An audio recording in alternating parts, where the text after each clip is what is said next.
नमस्कार दोस्तों, स्वागत है आपका स्टडी फॉर सिविल सर्विसेज में। फ्री वीडियो के लिए चैनल को तुरंत सब्सक्राइब कर लीजिए और नोटिफिकेशन को जरूर ऑन कर लेना।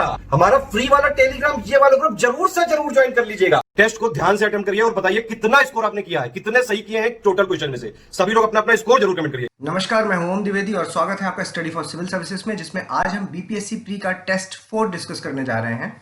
और आगे बढ़ने से पहले मैं आपको बता दूं कि स्टडी फॉर सिविल सर्विसेज के कई फ्री और पेड कोर्सेज यूट्यूब और टेलीग्राम पर मौजूद हैं, जिन्हें आप इस लिंक के थ्रू और इन नंबर्स पे कॉल करके ज्वाइन कर सकते हैं। तो चलिए शुरू करते हैं हम अपना आज का वीडियो। और हमारा पहला क्वेश्चन है, धर्मों के अनेक संप्रदाय का विकास गुप्त काल में हुआ। निम्नलिखित में से कौन से संप्रदाय वमन पुराण में मिलते हैं? कालामुख, पशुपति, कापालिक या उपर्युक्त सभी। तो देखिए, ये कालामुख, पशुपति और कापालिक तीनों ही वमन पुराण में हमें मिलते हैं। तो इसका आंसर हो जाएगा उपर्युक्त सभी, डी। लोथल और कालीबंगा से प्राप्त साक्ष्यों में क्या समान है? युग्म समाधियां, डबल बरियल, अग्निकुंड, फायर अल्टर्स, अस्पष्ट जल निकासी व्यवस्था, एम्बिगुअस ड्रेनेज सिस्टम या राजमुद्रक सीलिंग्स। तो देखिए, डबल बरियल, फायर अल्टर्स और ये जो सीलिंग्स हैं, ये तीनों चीजें हमें दोनों जगहों से देखने को मिली हैं। लेकिन ये जो जल निकासी की बात है, इसके बारे में मैं आपको बताऊं कि ये लोथल की जल निकासी व्यवस्था अच्छी थी एवं कालीबंगा की जल व्यवस्था अस्पष्ट और प्रारंभिक स्तर की थी। तो इस क्वेश्चन का आंसर हो जाएगा 1, 2 और 4, डी। गुलाम वंश के निम्नलिखित शासकों का कालानुक्रम रूप से व्यवस्थित करें। इल्तुतमिश, रजिया सुल्तान, मोइनुद्दीन बरम शाह, नसीरुद्दीन मोहम्मद या बलबन। ठीक है, तो इन पांचों को आप लगाइए लाइन से। तो देखिए, अगर हम गुलाम वंश की बात करें तो सबसे पहले ये ऐबक ने स्टार्ट किया था, और फिर उसके बाद ऐबक के बाद कौन आए? इल्तुतमिश, और उसके बाद फिर रजिया, उसके बाद फिर बहराम शाह, उसके बाद फिर आपके मसूद शाह, उसके बाद नसीरुद्दीन मोहम्मद और फिर लास्ट में बलबन। ये आपके हो गए पूरे गुलाम वंश के लोग। ठीक है, जिसमें से ये मसूद शाह अपनी लिस्ट में नहीं है, लेकिन बाकी सब लाइन से ही लगे हुए हैं। तो इस क्वेश्चन का आंसर हो जाएगा 1, 2, 3, 4 और 5, यानी कि ए। नेक्स्ट क्वेश्चन, निम्नलिखित में से कौन से कार्य बलबन से संबंधित हैं? बलबन ने अपने दरबार में सिजदा और पाबोस या पैबोस की प्रथा को शुरू करवाया। बलबन ने नौरोज प्रथा, ठीक है, ये ईरानी प्रथा है। तो देखिए, सिजदा क्या होता है? सिजदा का मतलब है कि घुटने पर बैठकर सम्राट के सामने सर झुकाना। ठीक है, और वहीं पैबोस का मतलब क्या होता है? सुल्तान के कदमों को चूमना। ठीक है, ये पैबोस हो गया। तो ये भी बलबन का है, और नौरोज फेस्टिवल भी बलबन ने ही स्टार्ट करवाया था। ठीक है, तो ये दोनों ही सही है। तो आंसर हो जाएगा बोथ 1 और 2। निम्नलिखित वाक्यों पर विचार करें। बहमनी की मुद्रा कौन सी है? हूंड हुआ करती थी। ये यहाँ पे पराडो लिखी है, तो ये गलत हो गया। विजयनगर की मुद्रा कौन सी थी? वो पराडो थी, तो यहाँ हूंड लिखा हुआ है, तो ये इंटरचेंज कर दिया गया है दोनों को। ठीक है, तो ये दोनों ही गलत है। तो आंसर क्या हो जाएगा? डी। निम्नलिखित संप्रदाय और उनके संस्थापकों को मिलाएं। चिश्ती संप्रदाय, ख्वाजा मोइनुद्दीन चिश्ती का, बिल्कुल सही। सुरावर्दी, शहाबुद्दीन, बिल्कुल सही। सत्तारी संप्रदाय, शाह अब्दुल्ला, बिल्कुल सही। फिरदौसी संप्रदाय, बदरुद्दीन, बिल्कुल सही। उसके बाद नक्शबंदिया संप्रदाय, ख्वाजा बाकी बिल्ला, ये भी सही। तो ये सारे ही सही हैं। तो आंसर हो जाएगा हमारा ए। निम्नलिखित में से कौन खिलाफत समिति के सदस्य थे? अजमल खान, शौकत अली, मौलाना हजरत मोहानी या उपर्युक्त सभी। तो देखिए, अजमल खान, शौकत अली, मोहम्मद अली, मौलाना हजरत मोहानी, ये सारे ही खिलाफत कमेटी के सदस्य थे। तो आंसर हो जाएगा डी। निम्नलिखित में से कौन किसान आंदोलन से नहीं जुड़ा हुआ है? तो देखिए, महात्मा गांधी हैं, जो वो चंपारण, सबको पता है ना, जुड़े हुए हैं। सहजानंद सरस्वती है, ये ऑल इंडिया किसान समिति, मतलब अखिल भारतीय किसान सभा, इनकी है। उसके बाद मदारी पासी हैं, जो वो आपके एका आंदोलन से जुड़े हुए हैं, है ना, एका आंदोलन से। और ये जतीन्द्र नाथ दास हैं, जो ये वो हैं जो 63 डेज की भूख हड़ताल वाले। ये रेवोल्यूशनरी फ्रीडम फाइटर हैं, जो कि HSRA के मेंबर थे, हिंदुस्तान सोशलिस्ट रिपब्लिकन आर्मी। तो इस क्वेश्चन का आंसर हो जाएगा जतीन्द्र नाथ दास या जतिन दास। किसी भी भारतीय द्वारा अंग्रेजी में प्रकाशित होने वाला पहला समाचार पत्र बंगाल गजट। एक इंफॉर्मेशन पता चल गई। मार्चमैन, जेम्स हिकी, गंगाधर भट्टाचार्य, ईश्वर चंद्र विद्यासागर। ईश्वर चंद्र विद्यासागर कौन से? सोम प्रकाश वाले ना। तो इन्हीं के अगेंस्ट ये लिटन का जो वर्नाकुलर प्रेस एक्ट था, वो इसी अखबार के अगेंस्ट आया था, जो कि ये बंगाली भाषा में लिखा जाता था। ठीक है। उसके बाद ये मार्चमैन ले लीजिए आप, तो ये 1818 में बंगाली भाषा में इन्होंने दिग्दर्शन नामक मासिक पत्रिका निकाली थी, है ना। क्या नाम था उसका? दिग्दर्शन। उसके बाद आपके जेम्स हिकी हैं जो, इनके न्यूज़पेपर का नाम क्या था? ये था द बंगाल गजट। ये भारत का पहला अखबार था, ठीक है। जेम्स हिकी वाला, ये वाला भारत का पहला अखबार था, ठीक है। अब यहाँ पे क्वेश्चन पूछ रहा है लेकिन भारतीय के द्वारा, ठीक है। तो भारतीय के द्वारा कौन सा था? गंगाधर भट्टाचार्य ने अंग्रेजी भाषा में बंगाल गजट नामक पहला अखबार निकाला था। तो इसका आंसर हो जाएगा सी। किस वाइसरॉय ने ब्रेक डाउन प्लान के तहत 31 मार्च 1947 तक अंग्रेजों को भारत छोड़ने की पूर्ण रूप से सुझाव दिया था? Mountbatten, lord Wavell, sir Radcliffe या स्टैफोर्ड क्रिप्स? तो देखिए ये जो ब्रेकडाउन प्लान है ये किससे संबंधित है? ये है लॉर्ड वेवल से संबंधित। और क्या था इस ब्रेकडाउन प्लान में कि 31 मार्च 1947 तक अंग्रेजों को भारत छोड़ने का सुझाव दिया था, ठीक है। तो इस क्वेश्चन का आंसर हो जाएगा बी। निम्नलिखित चट्टानों में से कौन सबसे नया है? तो देखिए एक बार इसका सीक्वेंस चेक कर लेते हैं शुरुआत से, है ना। तो देखिए आर्कियन सबसे पहले हो जाएगा, उसके बाद धारवाड़, आर्कियन रॉक से ही बनता है, उसके बाद फिर कुडप्पा, उसके बाद फिर विंध्यन, उसके बाद गोंडवाना, उसके बाद फिर डेक्कन। ये कब की बात है डेक्कन वाला? ये जो मीसोजोइक एरा है उसका जो क्रिटेशियस पीरियड होता है उस समय बनी थी ये चट्टानें, ठीक है। तो इसके हिसाब से सबसे नया पूछा है तो सबसे लास्ट में है डेक्कन, तो आंसर हो जाएगा डेक्कन ट्रैप, डी। निम्नलिखित कथनों पर विचार करें। कपास की खेती के लिए काली मिट्टी बहुत महत्वपूर्ण मानी जाती है, सही बात है। लेटराइट मिट्टी में कॉफी और चाय होती है, ये भी एकदम सही बात है ना। मसाले, लेटराइट, कॉफी, चाय, ये सब कहाँ? लेटराइट मिट्टी। क्या खासियत होती है यहाँ पर? हाई टेम्परेचर और हाई रेनफॉल। जहाँ पे ये कंडीशन फुलफिल हो रही होती है वहां पर लेटराइट सॉइल होती है। किस किस जगह पर है? ये आपका जो वेस्टर्न घाट का ये जो किनारे वाला, ये गोवा वाला जो हिस्सा है इधर किनारे किनारे वाला वेस्टर्न घाट का, ये वाला आपका लेटराइट सॉइल है। उसके अलावा इधर जो नॉर्थ ईस्ट वाला जहाँ पर चेरापूंजी वाला हिस्सा है जहाँ काफी बारिश होती है, टेम्परेचर भी जाती है, यहाँ पर भी लेटराइट सॉइल देखने को मिलती है। हिमालय में निम्नलिखित में से कौन सी धात्विक खनिज नहीं पाई जाती? ठीक है, which of the following metallic minerals are not found in the Himalayas? ठीक है, तो देखिए कोबाल्ट, निकल, जस्ता और तांबा, जिंक एंड कॉपर एंड कोयला और पेट्रोलियम, कोल एंड पेट्रोलियम। तो ऐसे तो सब कुछ मिलता है हिमालय में, ठीक है। लेकिन क्वेश्चन में क्या पूछ रहा है कि धात्विक खनिज मतलब मेटेलिक मिनरल की बात कर रहा है। तो हमें पता है कि ये जो है ये नॉन मेटल है, ये मेटल थोड़ी है, ये सारे मेटल है। तो आंसर क्या हो जाएगा? D. Arrange the Himalayan zones in the Tsangpo suture zone, main boundary fault, main central thrust या ग्रेट बाउंड्री फॉल्ट। इसको आप ऐसे देखिए, है ना, ये ऊपर सबसे ऊपर ट्रांस हिमालयाज है, उसके बाद आपका ऐसे बना लीजिए, सबसे ऊपर क्या है आपका ग्रेट हिमालयाज है, उसके बाद आते हैं आपके मिडिल हिमालयाज या इसको आप लोअर हिमालय भी बोलते हैं, और लास्ट में सबसे नीचे कौन से आते हैं? शिवालिक। तो सर ये जो ट्रांस हिमालय और ये जो ग्रेटर हिमालय के बीच का जो एरिया है ना, ट्रांस हिमालय से और ग्रेटर हिमालय का ये वाला जो एरिया है, इसको कहते हैं हम ITSZ, इंडस शंगपो सचर जोन। ठीक है, उसके बाद ग्रेटर हिमालय और मिडिल हिमालय के जो बीच का हिस्सा है ये वाला, ठीक है, इसको हम क्या बोलते हैं? Main central thrust. और ये वाला जो हिस्सा है इसको क्या बोलेंगे? और यहाँ पे लास्ट में क्या प्लेन्स है? ये प्लेन्स है, तो इस वाले हिस्से को क्या बोलेंगे? इसको बोलेंगे मेन बाउंड्री फॉल्ट। और ये है जो शिवालिक और प्लेन्स के बीच का जो ये वाला पार्ट है, इसको बोलते हैं ग्रेट बाउंड्री फॉल्ट। तो इस हिसाब से इस क्वेश्चन का आंसर हो जाएगा B, 1324। Arrange the following from north to south, उत्तर से दक्षिण की ओर निम्नलिखित व्यवस्था करें। थाल घाट, ये सब पासेस हैं, जैसे हम नॉर्थ में पासेस को क्या बोलते हैं? ला बोलते हैं ना, वैसे साउथ में हम पासेस को क्या बोलते हैं? घाट बोलते हैं। तो थाल घाट, भोर घाट, पाल घाट या शेनकोटा। तो थाल घाट कौन सा वाला है? ये आपका मुंबई से नासिक। भोर घाट कौन सा है? मुंबई टू पुणे। पाल घाट कौन सा है? पलक्कड़ से कोयम्बटूर। और शेनकोटा कौन सा है? यह है कोल्लम से मदुरई वाला। ठीक है, तो इनको अगर लाइन से लगाएं तो अंग्रेजी की साइड देखिए एक बार, क्या है पहला पहला इनिशियल? TBPS है ना, TB पेशेंट, TB पेशेंट। तो ये नॉर्थ टू साउथ ही लगे हुए हैं। ठीक है, तो आंसर हो जाएगा हमारा 1 2 3 4। Arrange the following from west to east, Rajpipla, Gwaligarh, Mahadev और मैकाल।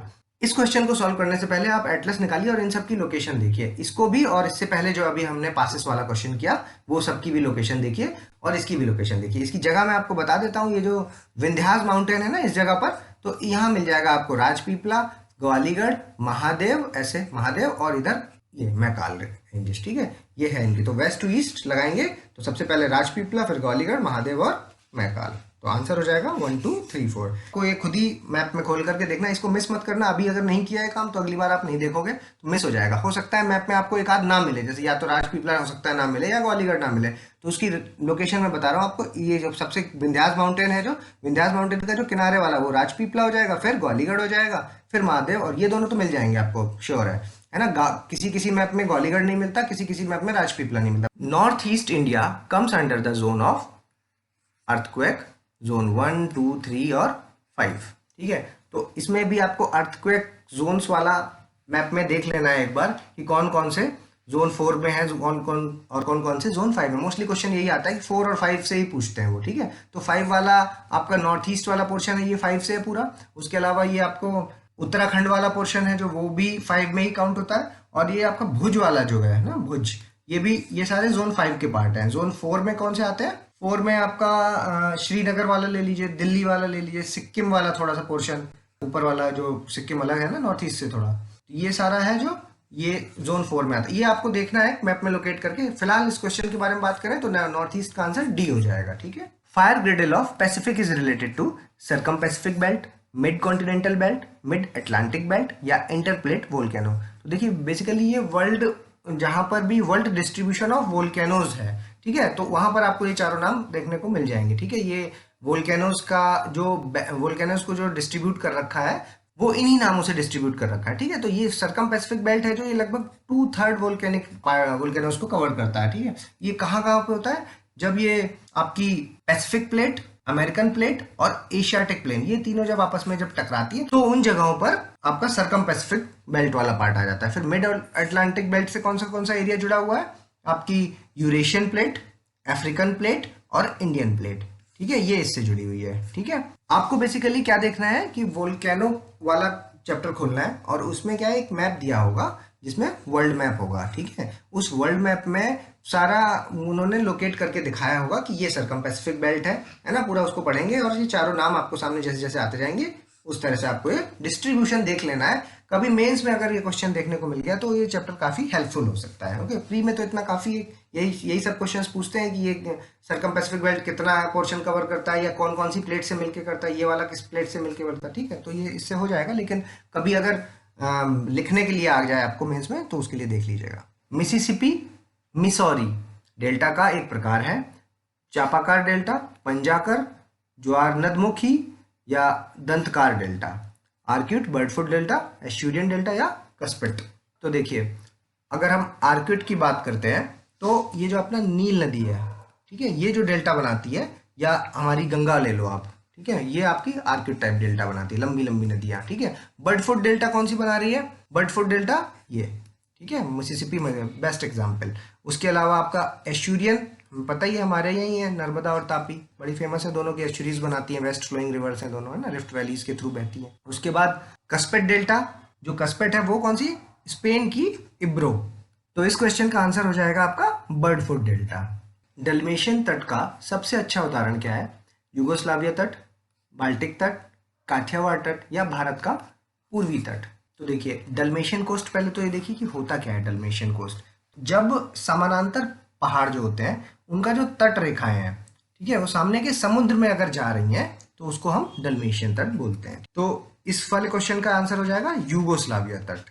ये डल्मेशियन तट का बेस्ट एग्जाम्पल माना जाता है। निम्नलिखित में से कौन सा प्रावधान साधारण बहुमत से संशोधित नहीं किया जा सकता? ठीक है, which of the following provisions not be amended by the simple majority. ठीक है, तो देखिए abolition and creation of the legislative council, विधान परिषदों का उन्मूलन या निर्माण, छठवीं अनुसूची आदिवासी क्षेत्रों के प्रशासन से संबंधित है जो कि 6th शेड्यूल जो कि administration of the tribal area से रिलेटेड है, और मौलिक अधिकार फंडामेंटल राइट्स, और राजभाषा का प्रयोग यूज ऑफ ऑफिशियल लैंग्वेज। तो देखिए ये वाला और ये वाला, ये तीन तो आपके सिंपल मेजोरिटी वाले हो गए। ठीक है, उसके बाद आता है ये फंडामेंटल राइट, ये आपका स्पेशल मेजोरिटी वाला है। तो होता क्या है ये special majority? More than 50% of total membership, और साथ में एक चीज और होती है कि majority of 2/3 member present and voting. ठीक है, ये दो पार्ट जब सेटिस्फाई करते हैं तब वो स्पेशल मेजोरिटी से पास हो पाती है कोई भी चीज़, ठीक है। तो इस क्वेश्चन का आंसर हो जाएगा फंडामेंटल राइट सी। निम्नलिखित में से कौन सी समिति सेंटर स्टेट रिलेशन के बारे में नहीं है, ठीक है। Rajamannar committee, Anandpur Sahib resolution, Sarkaria commission और एल.एम. सिंघवी कमेटी। तो देखिए एल.एम. सिंघवी समिति किससे रिलेटेड है, पीआरआई सिस्टम से, ये पता है अपने को। तो इस क्वेश्चन का आंसर हो जाएगा एल.एम. सिंघवी। ये तीनों सेंटर स्टेट रिलेशन से रिलेटेड है। निम्नलिखित में से कौन सा गैर संवैधानिक सलाहकार निकाय नहीं है, not an extra constitutional advisory body, NITI Aayog, national integration council, national development council या पार्लियामेंट्री कमेटीज, ठीक है। तो पार्लियामेंट्री कमेटीज एक्स्ट्रा कॉन्स्टिट्यूशनल नहीं है, ये तीनों ही एक्स्ट्रा कॉन्स्टिट्यूशनल है। तो आंसर हो जाएगा D. The appointment and the removal of the chairman of the state public service commission, दो चीजें पूछी। देखिए अपॉइंटमेंट के बारे में पूछा है और रिमूवल के बारे में पूछा है। क्या क्या, अध्यक्ष की नियुक्ति और निष्कासन क्रमशः कौन कौन करता है, ठीक है। तो देखिए राज्यपाल और राष्ट्रपति द्वारा, क्रमशः राष्ट्रपति और राज्यपाल के द्वारा, या राज्यपाल नियुक्ति के साथ साथ निष्कासन भी कर सकता है, दोनों ही काम राज्यपाल कर रहा है, या राष्ट्रपति नियुक्ति के साथ साथ निष्कासन भी कर सकते हैं। तो बताइए इनमें से कौन सा सही है। तो इस क्वेश्चन का आंसर हो जाएगा, इसको अपॉइंट तो गवर्नर करते हैं, ठीक है, लेकिन इनका रिमूवल है जो वो प्रेसिडेंट करते हैं। तो इस क्वेश्चन का आंसर हो जाएगा पहले गवर्नर और बाद में प्रेसिडेंट जहां पे लिखा हो। When parliament makes laws on the state list on the request of 2 or more states then it will be applicable। जब संसद 2 या 2 से अधिक राज्यों के अनुरोध पर राज्य सूची पर, ठीक है, कोई कानून बनाती है तो वह कहाँ पे लागू होता है, केवल उन राज्यों पर जो जिन्होंने अनुरोध किया है, पूरे देश में लागू हो जाएगा, या जो जिन राज्यों ने अनुरोध किया उनके निकटवर्ती राज्यों पे, या फिर इनमें से कोई नहीं। तो देखिए जब ऐसी कंडीशन होती है कि कुछ स्टेट्स मिलके पार्लियामेंट से अनुरोध करते हैं कि राज्य सूची पर कुछ नियम बनाया जाए, तो वो सिर्फ उन्हीं राज्यों में लागू होता है जिन्होंने अनुरोध किया है। तो आंसर हो जाएगा ए। जब संसद राष्ट्रीय आपातकाल के दौरान राज्य सूची के मामले पर कानून बनाती है तो आपातकाल की समाप्ति के बाद यह कानून समाप्त होने पर निष्क्रिय हो जाएगा। कितना टाइम लगेगा उसको खत्म होने में, ये पूछ रहा है इसमें, है ना। When the parliament makes laws on the matter of subject list during the national emergency then after the cease of national emergency the laws will become inoperative on the expiry of inoperative, ठीक है।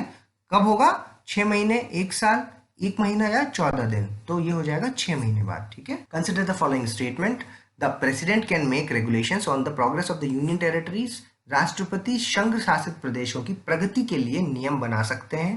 दूसरा, the governor is empowered to direct that an act of parliament does not apply to a scheduled area in the state, राज्यपाल को यह निर्देश देने का अधिकार है कि संसद का एक अधिनियम राज्य में अनुसूचित क्षेत्र पर लागू नहीं होता है, ठीक है। ऐसा है क्या, तो हाँ, ये भी सही है और ये भी सही है, दोनों ही सही है। तो आंसर हो गया सी।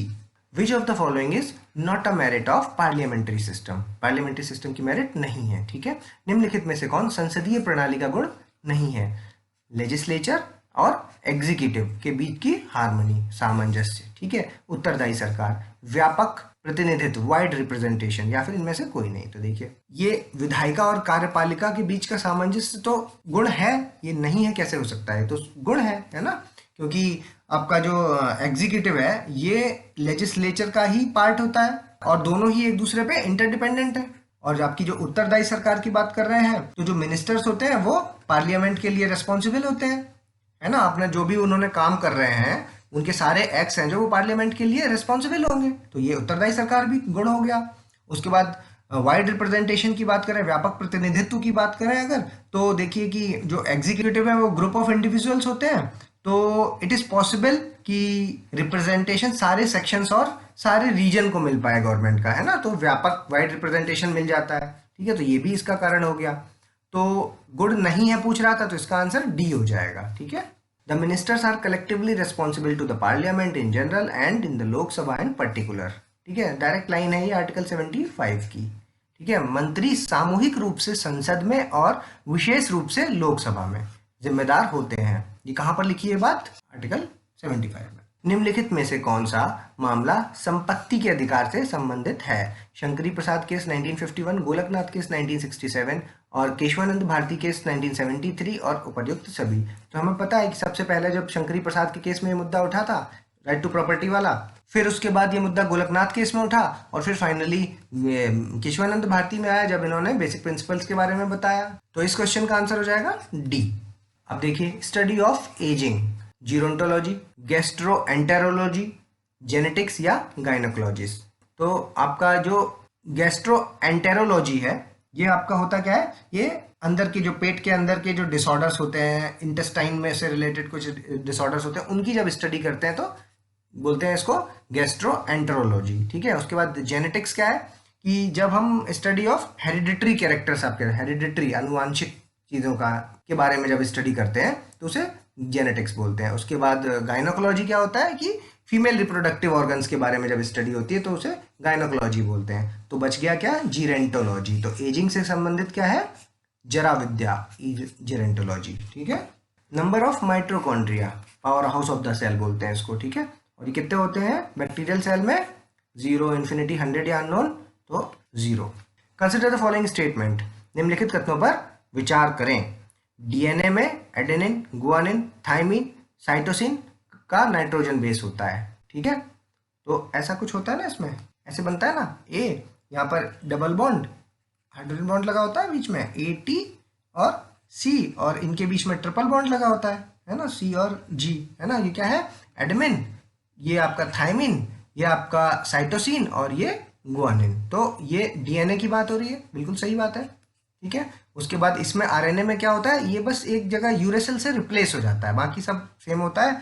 और यहाँ पर ये कैसा बनेगा, ये एडमिन, यहाँ पे ये डबल बॉन्ड से जुड़ा होगा यूरेसिल से। ठीक है। थाइमिन इसमें नहीं होता। और आपका यहाँ पर ये साइटोसिन और ये ट्रिपल बॉन्ड से जुड़ा होगा गुआनिन से। ठीक है। तो ये भी आरएनए भी सही बात है, चारों इसमें मौजूद है। तो आंसर हो जाएगा C. Which of the following are the hereditary diseases? Haemophilia, colour blindness, phenylketonuria या सिकल सेल एनीमिया, है ना।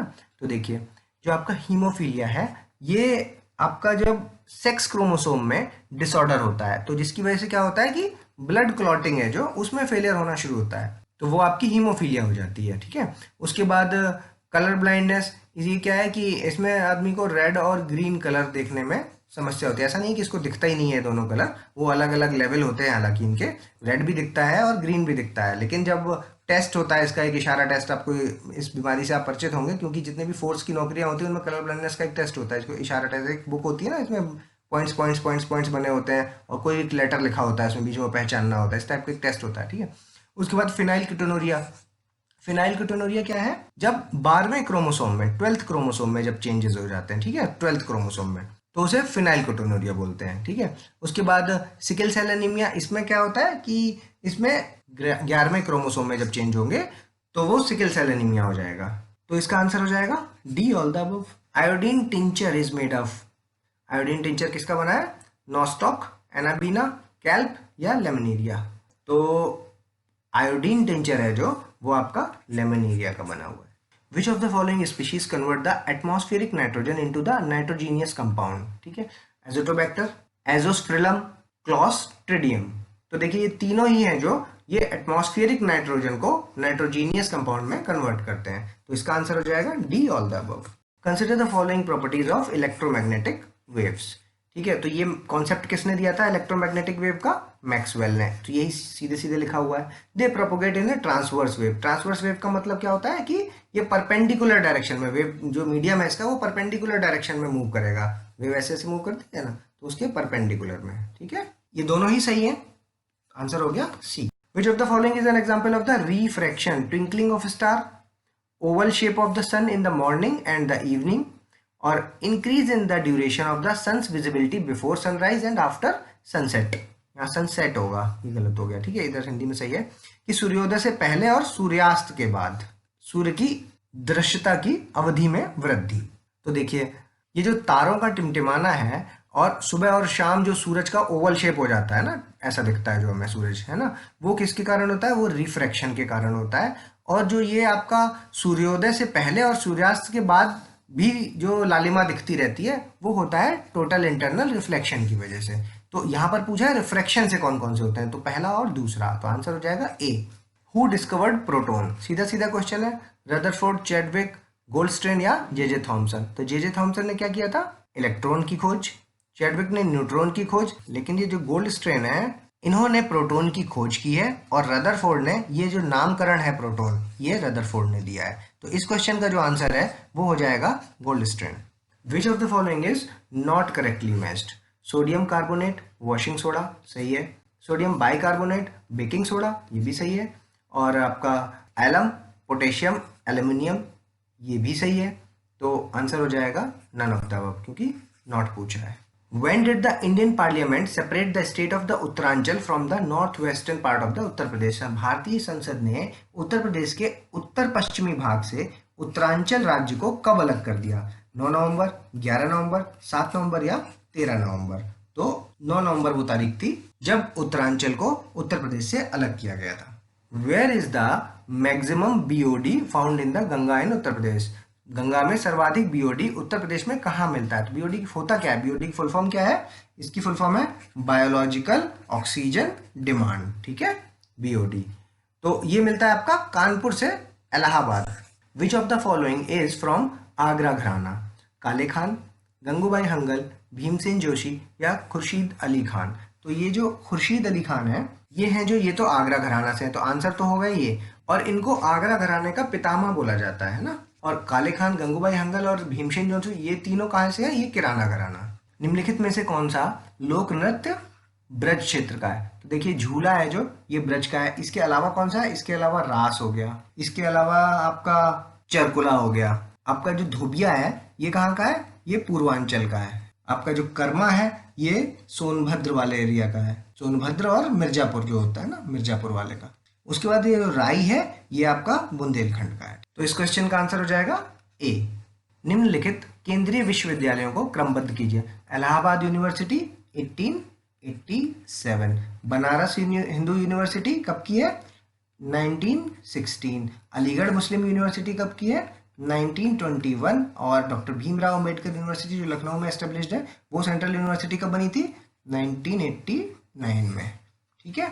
तो इस क्वेश्चन का आंसर हो जाएगा, सब लाइन सही है, 1 2 3 4।